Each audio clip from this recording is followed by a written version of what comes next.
Alright, we should be live. We're back. We're working on Marvin, Murderous Mimic. Here he is, in case you haven't seen him yet, or you forget what he does. So we have a colorless commander, and we have 233 cards. And that's just spells, by the way. We need to get that number down to about 60, so that way Marvin can have room for lands. So we went over the list yesterday of everything on it, so I didn't feel like that was the best time. So since I do build commander decks, Commander's gone through a lot. Last time I talked about it was... Fortunately, I built a very fast commander deck this time because I only had to go through all the colorless cards to build him. So the fact that this thing just keeps rolling along. So at the end of my last deck building stream for, what was it, Ygra? Ygra was the one before this? Yeah. I dropped my 2 cents about what was, at the time, the very freshly announced Commander Banned and Restricted list. And since that time, about 2 weeks ago, everything has spiraled. Secondary market is like all over the place. People are acting like absolute idiots, and now the rules committee has functionally resigned. They have ceded control of Commander to Wizards of the Coast rather than deal with the fallout. Which, if the fallout was just a bunch of people being angry and complaining online, that seems like a bit much. Like, if you can't handle that, it's the death threats. It's the people being just absolutely terrible human beings. Like, I understand if you bought like a whole bunch of fancy mana crypts from, like, you got all the different neon colors, and your first thought is, I hate these people and I want them to die now that they banned this card out of Commander right after I bought these cards. If that's your first thought, that doesn't make you a terrible person. It's when it's a week later and you're like, now how can I find them and start sending them death threats? Like, emailing them is not good enough anymore. That's when you don't deserve nice things. You've kind of... You've crossed all of the lines at that point. Even if it's just to threaten them and not to actually do anything past that, you've hit a point in time where I kind of hope a water main breaks and destroys your entire collection. Like,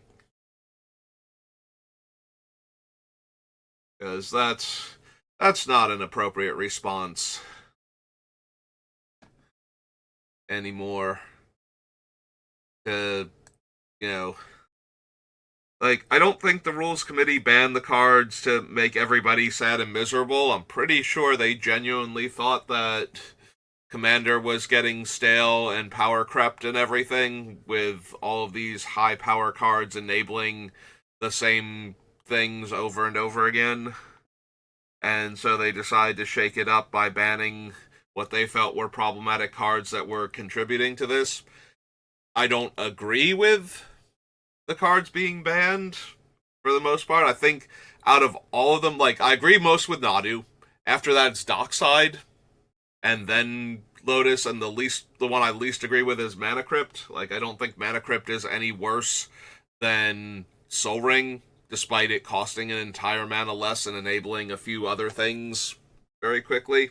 And as somebody who builds commander decks online and has been building them for a while, I have 0 decks physically built that have Dockside in it before the ban.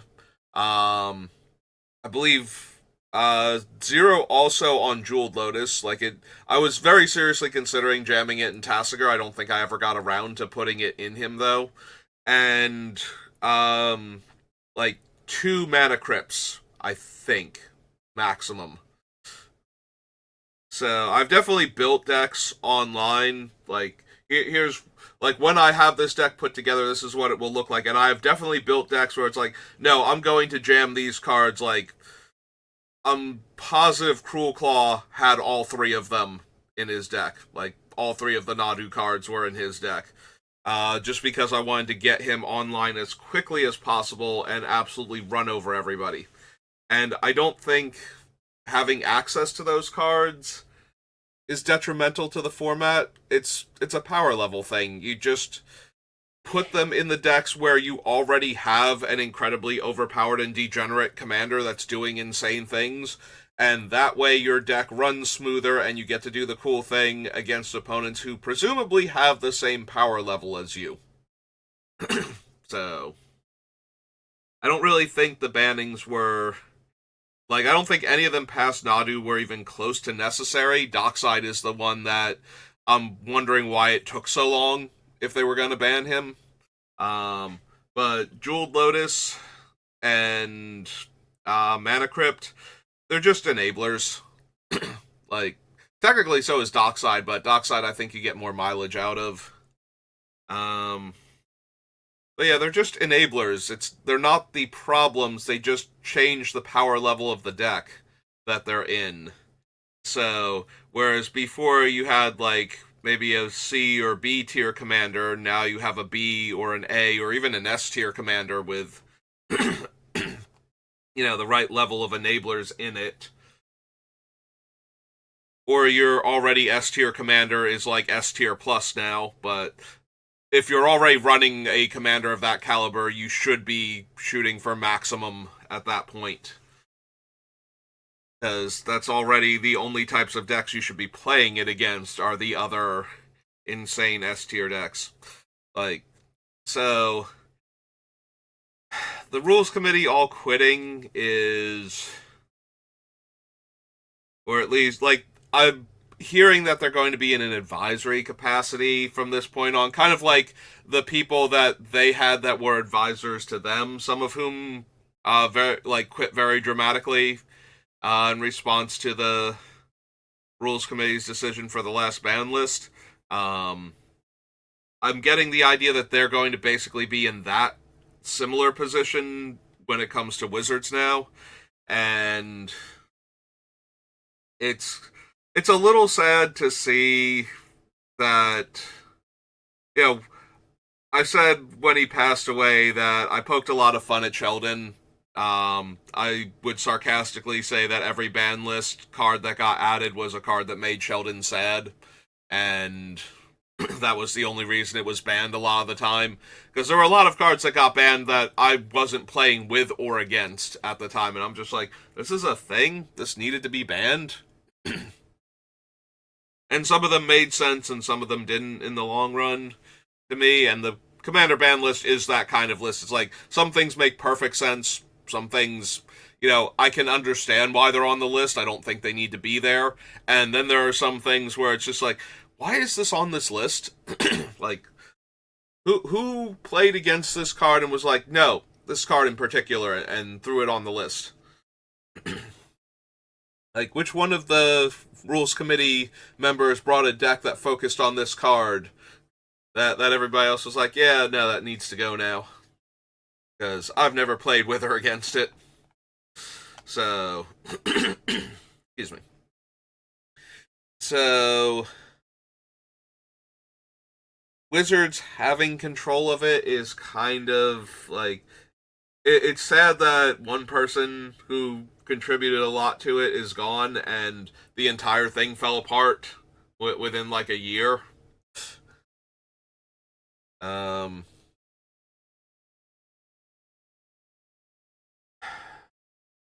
Yeah, I think the bannings were ill-advised. I think the level of vitriol that the backlash hit is absolutely depressingly stupid.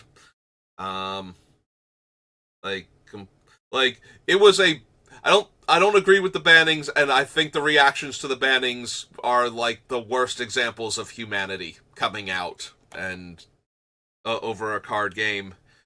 And also the frustration with it as an investment, it's like, yes, it's an investment, and investments have the chance to lose money. Like, You were never in control of whether these cards were going to stay in the format or not. They stayed in the format as long as they did is kind of frustrating, but if they were that problematic, they shouldn't have still been here. But they were always an investment that had the potential to gain or lose money, and being really upset, it's like threatening to kill the board of directors from a company because they did something that tanked the market value of the stock. Like, it's the same reaction. That's not an appropriate reaction, and that deserves, police investigation and possible jail time if your threat is even remotely credible. Or if your purpose was to terrorize these people into trying to get something that, they made a decision they thought was good for the thing that they were deciding on behalf of, and it wasn't. That's not a reason to threaten anyone like that.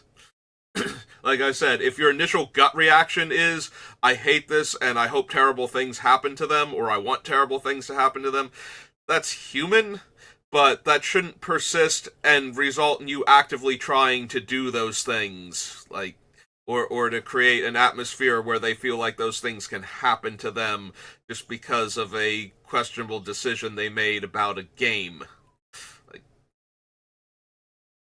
I know, nobody who has that type of mentality who thought that was okay to begin with is going to be swayed by my words, but just in case you're on the edge there and you're like, I mean, it did get them to give up control of the... No, that's a terrible way to look at it. That was not the result. And this doesn't necessarily mean the game is saved or anything. Like, Wizards is beholden to Hasbro, and Hasbro does what Hasbro does to try and make money and nothing else. And while that is the purpose of a company, when you have $1 billion game and that's not good enough, and you need to squeeze even more money out of people and make your customers miserable by, flooding the market with products to try and squeeze every last penny out of people, that's not the people you want making these kind of decisions either. Hey, little Viewbot, let's go ahead and ban you. Been coming out of the woodwork lately. Somebody's created a new bot and it's just been spamming me relentlessly. Seems like. Anyway, I want to be a little optimistic. As much as the problem is that Wizards won't ban problematic cards because they can make money off of them, whereas the Rules Committee will ban cards that they think are problematic even if they're not, and, ruin that particular card for Commander, and neither one of them is great because of that, so it's troublesome at best. I do like the idea of just giving cards a tier.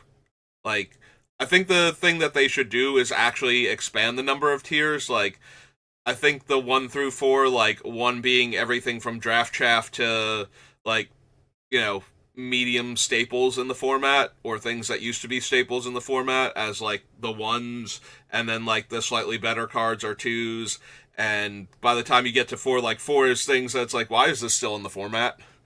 I think that's a good idea.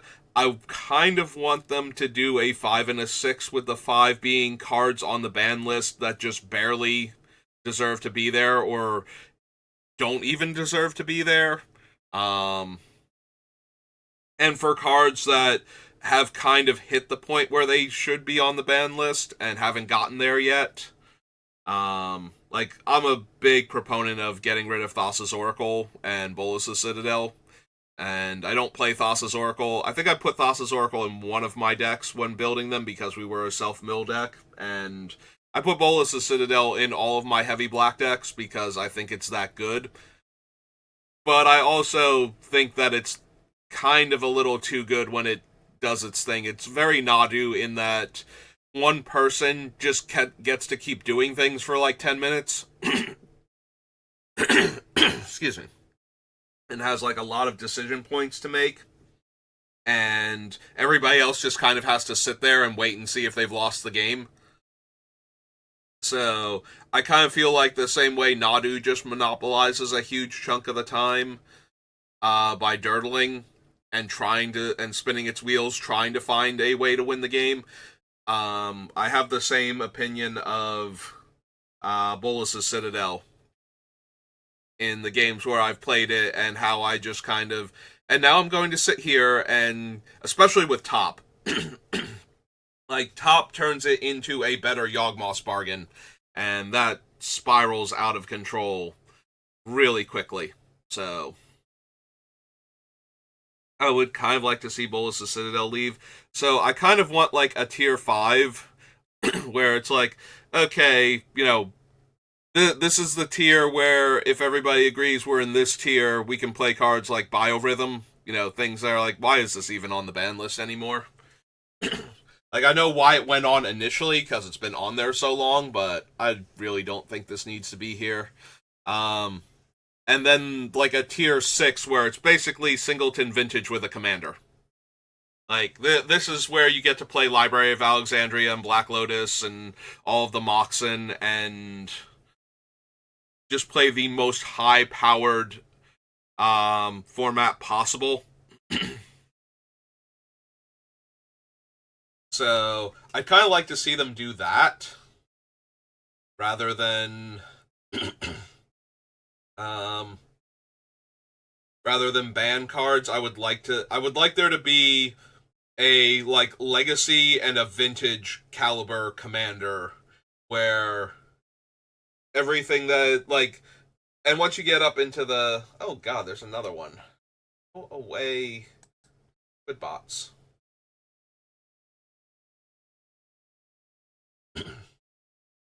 I'd like to see the option to run the cards. Like, the only things I think actually need to be banned are the anti-cards, the manual dexterity cards, and like Shahrazad, because Shahrazad is not conducive to fun games of Magic for anybody who's not physically playing Shahrazad, and I'm okay with that being banned in every format because of the things that it does.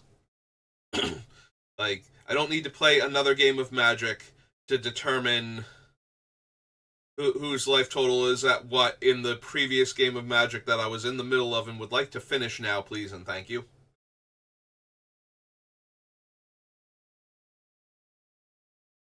So, yeah, Charizard I think is fine to go, but I would like to see, like, a vintage caliber and a legacy caliber commander using, like, divide the ban list up into like 2 different lists. The ones that kind of, like, there's going to be a lot of contention over which cards are just barely on the ban list versus, like, some cards are for some people very squarely on the ban list, and for other people are like, I'm not even sure why this is banned. And then there are cards where, like, everybody who understands the format even a little bit knows why they're banned. Your Channels, your Yawgmoth Bargains, your Black Lotus and Moxen and whatnot.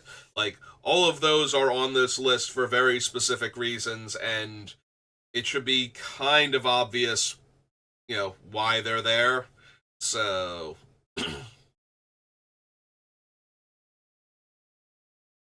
I think Commander would be better for that, because then you can have, the players that have access to these cards can then play them in Commander, and that will be healthier for the Commander format if you can just go, yeah, but this is a tier 6 deck, so I'm looking for tier 6 opponents.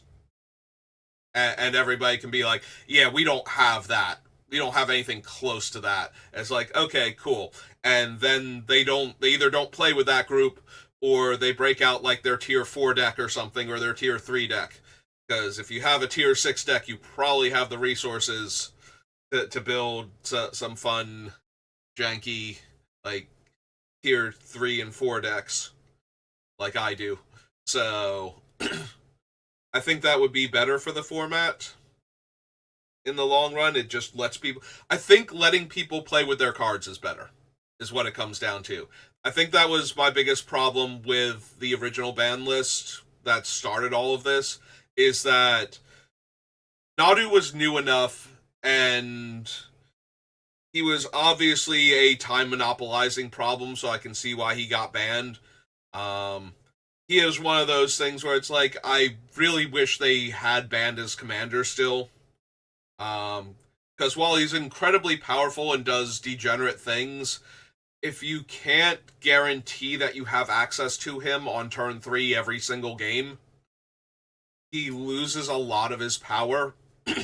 And you kind of have to build a deck that can take advantage of him as a card in the 99 anyway. Like, yeah, some people are going to run their Lightning Greaves and their other cheap equipment that they can move around, and they would get to draw a bunch of cards with Nadu just being a value card in their blue-green deck. Like, that's always going to be true, but that also means they have to move the equipment around, and that leaves Nadu vulnerable while the equipment's not on him to protect him. So ideally, you can still kill Nadu before he generates a ton of... And yeah, sometimes people are going to be tapped out or don't have the cards, and that one player is going to get to pop off with Nadu, and I think that's fine when things like that happen. Like, how is that any worse than Demonic Consultation into Thassa's Oracle? Like, if somebody gets to draw like 15 cards off of Nadu and have like 7 extra lands in play, that's not the end of the game at that point, at least. Like, like, the rest of the table might be able to cobble together a win against this person to knock them out and then get back to fighting amongst themselves. So, yeah, that's been my thoughts on the whole Commander Rules Committee drama that's been going on. Like,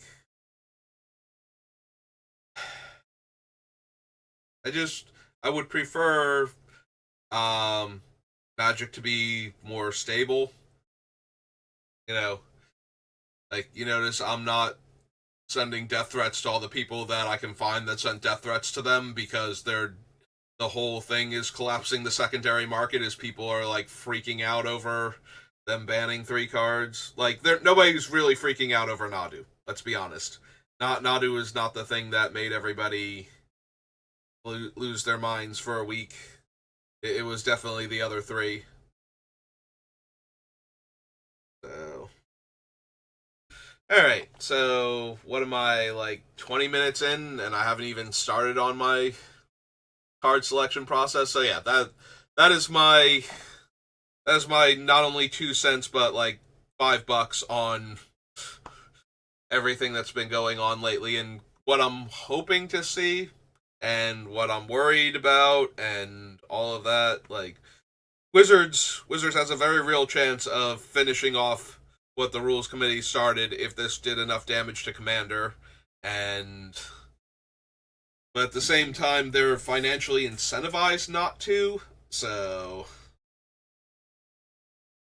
maybe it's all going to be okay. Like, it's really hard to kill Magic. You have to put a lot of effort into it, and at the end of the day, nobody is going to successfully kill Magic so much as they are going to dramatically diminish Magic, is what it's going to come down to. This game has been going far too long, and I've seen worse games and less loved games not die off completely because of the dedicated fan base that they have. So, if you can still find people that are playing like the old Decipher Star Wars card game, or the Score Dragon Ball Z card game, or any of the thousands of other card games that flooded the market when Magic became a huge success, and when Pokemon and Yu-Gi-Oh became huge successes. If you can still find dedicated players keeping the game alive for those games, Magic's not ever going to die. Not completely, anyway.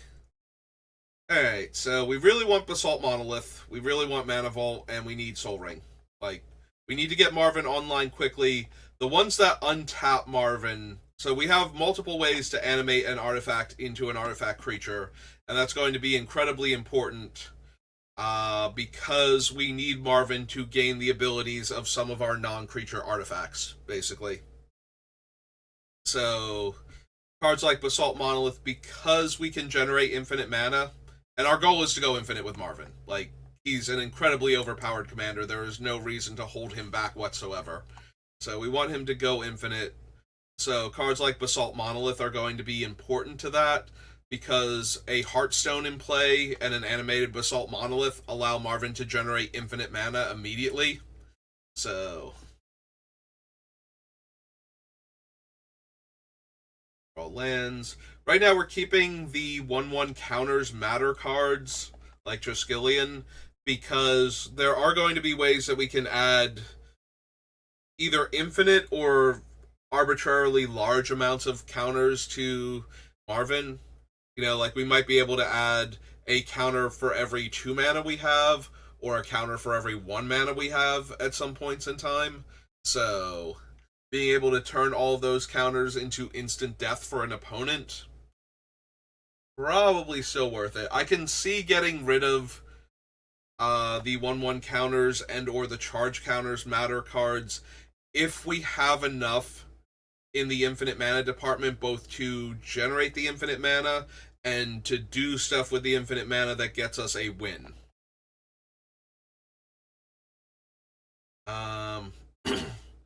More mana acceleration. Excuse me. Phyrexian Devourer. That one very readily turns all of our 1/1 counter matters things into death for the opponents. Phyrexian Delver or Devourer plus Triskelion or Walking Ballista just ruins the opponent, so kind of want to keep those. The problem is that we don't have a lot of cards that are off topic. Like, almost everything is on topic now because there's so few cards. So it does make me wonder if I have like anything that's kind of off to the side, it probably needs to be the first thing that goes. We need Marvin to be able to tap for mana. I don't know if tapping for 1 mana is going to be good enough that we need all of the things that would let him tap for 1 mana. But for right now, we do have the Mannequin, Hedron Crawler, Ornithopter of Paradise. Like, these plus a Heartstone plus Pillapala lets Marvin go infinite, so it is easier to go infinite with any of the cards that tap for more than 1 mana, but there's only so many of them we can cram into the deck, so. Mindless Automaton lets us turn the 1/1 counters into card draw at a rate of 2-1, and that's going to be pretty important. We might be able to lose the Workhorse, but for right now, it's turning 1/1 counters into mana.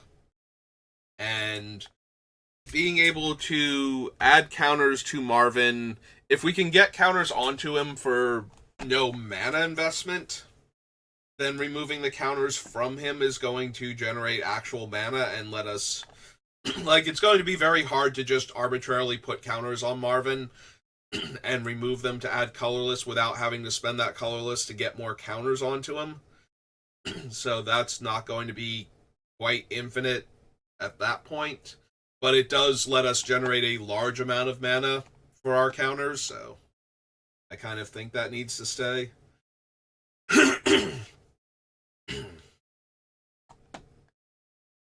Karn's way too important.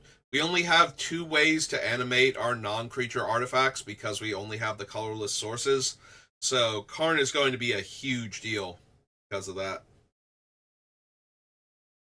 Worn Power Stone, Monolith, more Mana Rocks. Junk Diver is a way to get back the artifacts that we've lost already. Metal Worker, Thran Dynamo. I think we can get rid of Chiron Toy. It costs 1 in tap to put a charge counter on itself, and therefore for Marvin to put a charge counter on himself. And We have Core Tapper that does charge counters for free. We have Power Conduit that does counters for free. And this thing also doesn't make mana until we've added charge counters to it. So it's kind of not doing anything. Sorry, I'm a little raspy from talking all day yesterday, and I kind of can't stop now. Desert Temple. The removal is going to be interesting because of our colorless nature. We don't have access to a lot of interaction at like instant speed, and a lot of our kill a thing stuff is very expensive. So what we wind up using as removal is going to be questionable at best. We actually need Sad Robot. It ramps by getting us land instead of ramping by artifacts, like artifact mana, but that still means that it's not that good aside from that. Like, it's a 4 mana way to get an extra mana a lot of the time. Like, we're not attacking with creatures, we're not sacrificing creatures for value. Can probably lose Sad Robot. He doesn't have an activated ability that we need or can use even. Like, he literally has no activated abilities, so. Core Tapper needs to stay. Voltaic Construct definitely needs to stay. Clock of Omens is questionable. We can't go infinite with it, so it more has to enable long-term grindy value while we're looking for infinite things.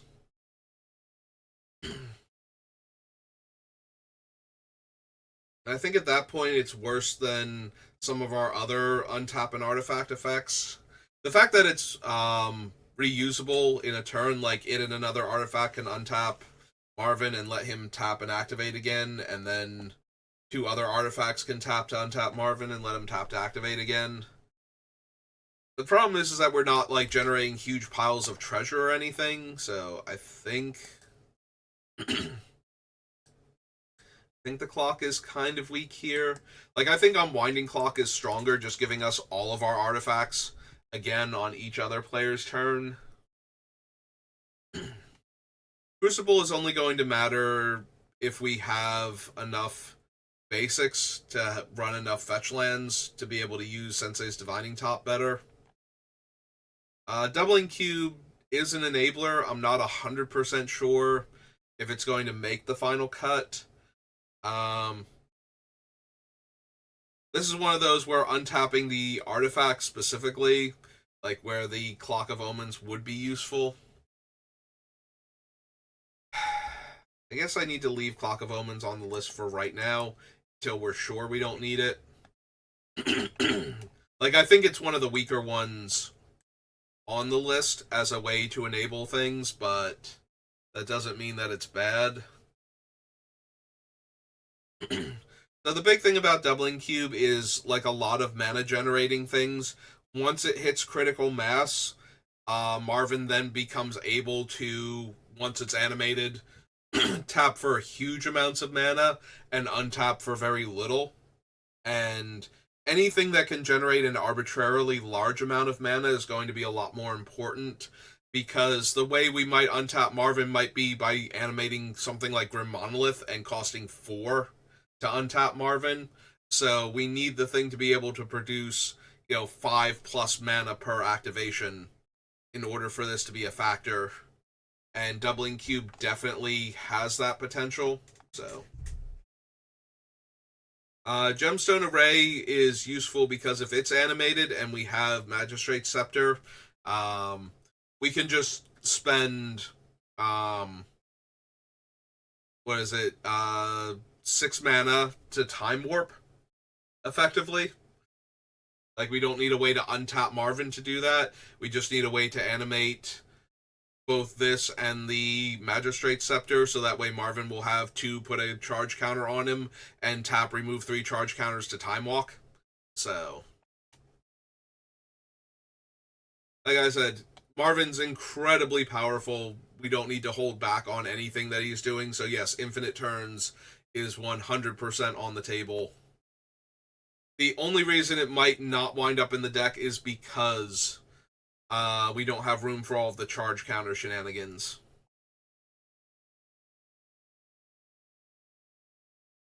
Mage Right Stone for right now. We're looking for the ones that don't actually do the thing. Thornbite Staff is very, very questionable. We don't have a way to give Marvin Death Touch, so like if we had a way to tap to put a counter on him and he had Death Touch and Thornbite Staff, and we could remove the counter to deal damage, that would allow us to kill every single creature on the table while untapping Marvin each time, so potentially allowing us to do other things with him also. It also means that removing a counter from him to deal a point of damage now untaps him, so that can be additional ways to untap Marvin. But without a way to give him Death Touch, I think the Thornbite Staff is out.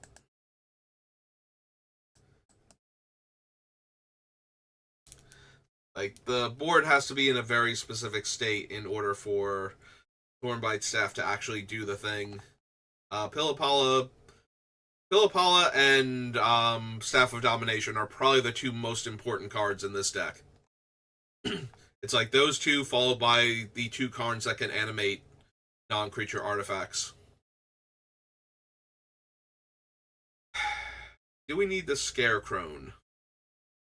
We have 4 different cards that can get us back our dead artifacts, but we don't have a ton of control over when they trigger because we don't sacrifice artifacts for value.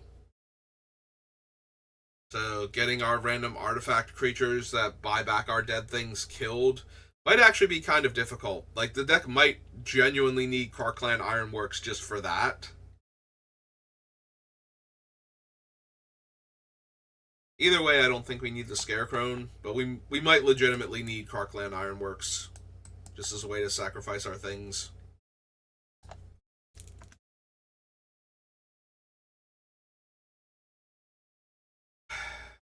Probably ditch Everflowing Chalice.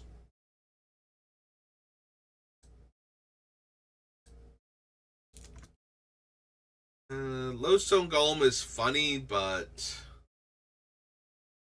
I don't think we need him, and I'm pretty sure we need to focus on our own combos more than we need. Like, he's a little bit disruptive to everybody else, making all their spells cost 1 more, except for their, like, artifact ramping fast mana and whatnot. But I don't think we actually need him.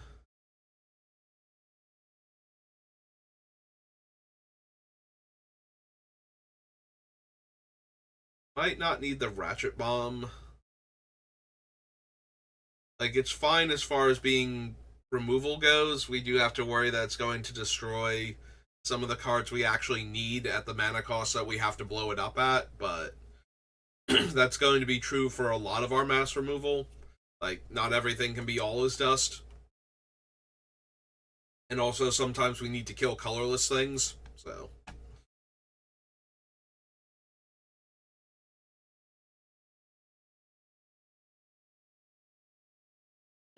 We might be able to lose, like, the Shimmer Mirror, or one of the other ones that gives my things flash. The Shimmer Mirror is kind of the worst of the group because it only gives it to my artifacts, whereas Vedalken Orrery and Liberator both give flash to my colorless spells in general. So, if we add Karklan Ironworks, Spine of Ishsa gets better, but it's not particularly good right now.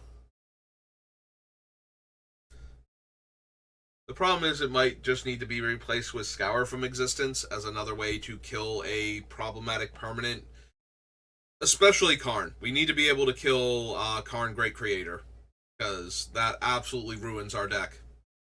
What with all of our artifacts with activated abilities being our primary way of winning.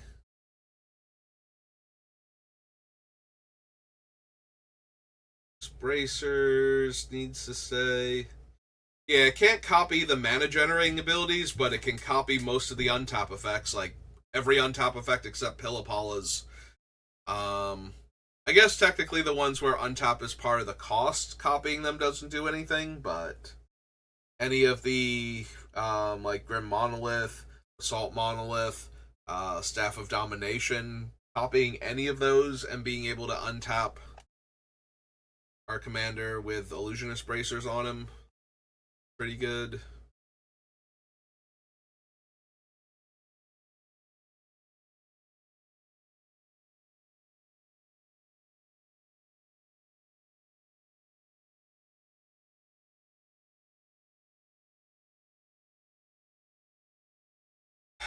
Titan's Presence might not make it just because we have like one Ulamog and like the one Karn that has power and toughness equal to casting cost among my stuff. And since that Karn won't be in play, I can't really reveal him from my hand. Or I'm sorry, since if he's in play, he has 5 power. If he's not in play, he has whatever the highest casting cost artifact I have in play is. So we don't have a ton of expensive artifacts. Like most of our stuff is in like the 3 to 4 mana range. So yeah, Titan's Presence might not actually be able to kill much past small utility creatures. At that point, things like Spatial Contortion and Eldrazi Confluence are doing that as well and better, more consistently. Yeah, I think Titan's Presence can go. I don't have a ton of options for, like instant speed interaction. So I hate cutting anything that can. But it actually has to be able to do the thing, and it doesn't, so.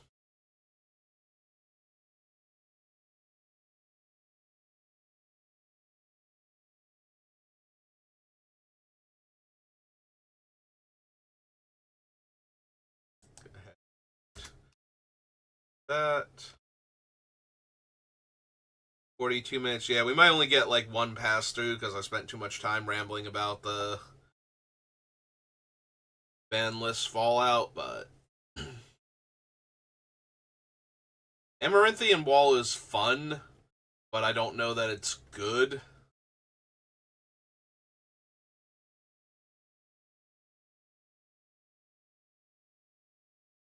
Like 2 mana to make our commander indestructible is great to survive board sweepers, but it can only affect our commander. Like it's not like it can save our other stuff. It's not Soul of New Phyrexia, which can save all of our stuff if we have the mana. So yeah, I think it's more cute than it is good.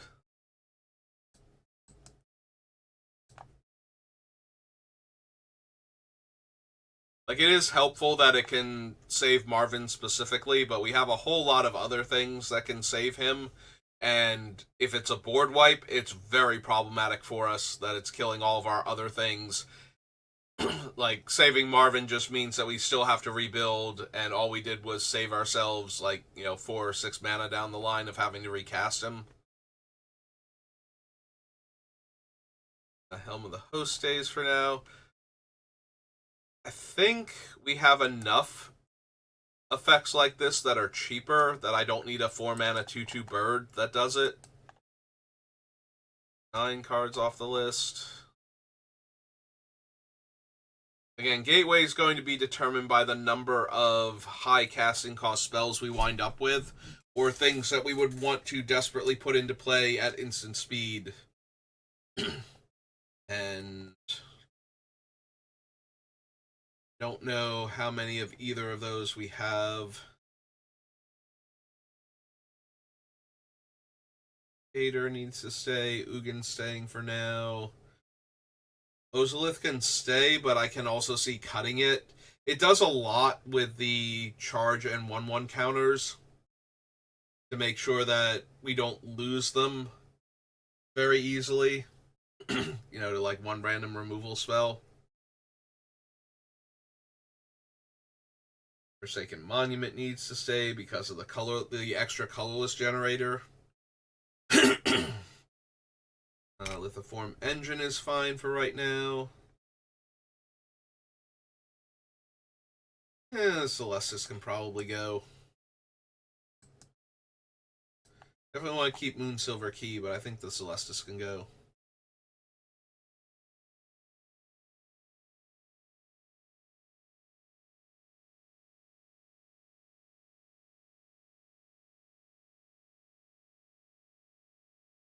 The Automated Artificer is almost better than some of our other mana dorks. The problem is that it can't contribute to casting um, things like All Is Dust or Ulamog, so maybe that one's not good enough.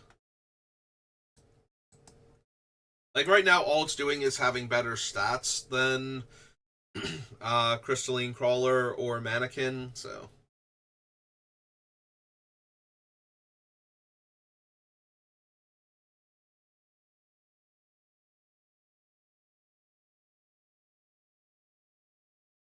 I think all of these are staying for right now. The Refinery is fine, if not amazing. I can see possibly cutting it down the line. Legacy, Mithril Coat. Sting gives haste and can untap Marvin for free at the beginning of combat. It's attached to him. Makes it a little bit tempting. The One Ring is just hilarious, and I'm almost definitely. I have to get rid of all of the ways to animate my artifacts before I'm cutting the One Ring. So. Soul Cauldron, probably too good. Shimmel is just extra cards, basically. Like, and my spells can't be countered. But yeah, it's going to cascade into mostly 5 drops. So. Or less. Don't have a ton of 6s and higher. So.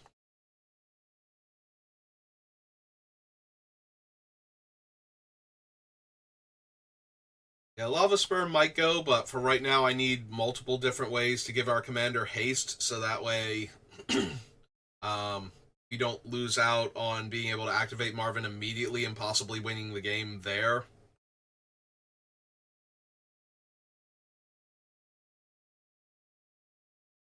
Like, if Marvin being able to activate his abilities wins us the game on the spot, I kind of need him to come in with haste then, since most of the abilities are going to be tap activated. We might have one too many graveyard hate cards. I'm going to have to double check, see how many we have, but Ghost Vacuum might be able to go, or one of the other ones. Because we have Ghost Vacuum, Unlicensed Hearse, and I think another one. Plus we have Scavenger Grounds in the land slot, so. Trading Post stays for right now. Old Key, Mystic Forge. Lemur's too good. We had a whole bunch of constructs that Recombiner can go tutor for. So it's going to be determined by how many of them make it all the way to the end. Just notice this typo now, and I have to fix it.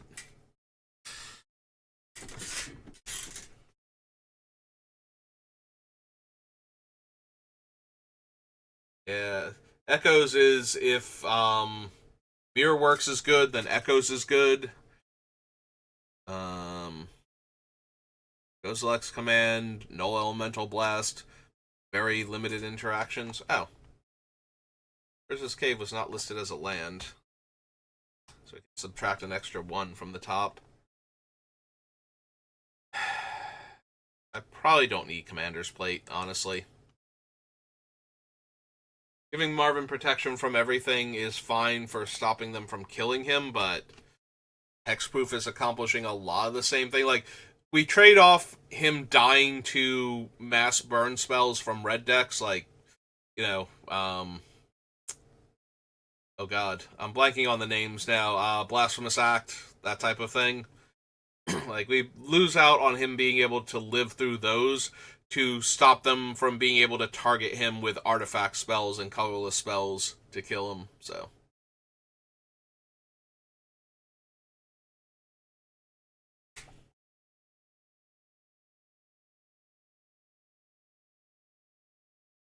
Yeah, Conqueror's Flail stays for now because we're trying to combo kill, so might need some number of them.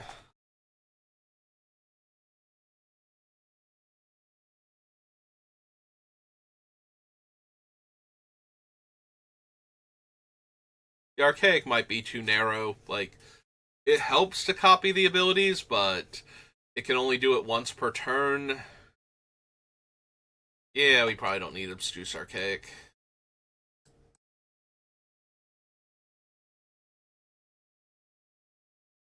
Keeping the Confluence for right now. Selective Obliteration is fine. That's true. We also have the Gaming Company to get rid of graveyards. Alright, so if I copy Fractured Power Stone, so we actually need to cross 14 off the list because Urza's Cave was accidentally listed as a spell. So down to 219.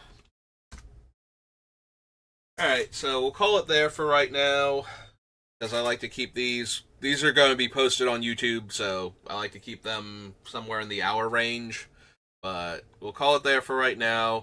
I'll focus more on Marvin next time. I just needed to get the whole rules committee drama, like my thoughts on it, out there, because it's kind of relevant to the channel if Commander is falling apart or not. So yeah, that's going to do it for me for right now. Thank you for watching, and I will see you next time. Have a good rest of your day.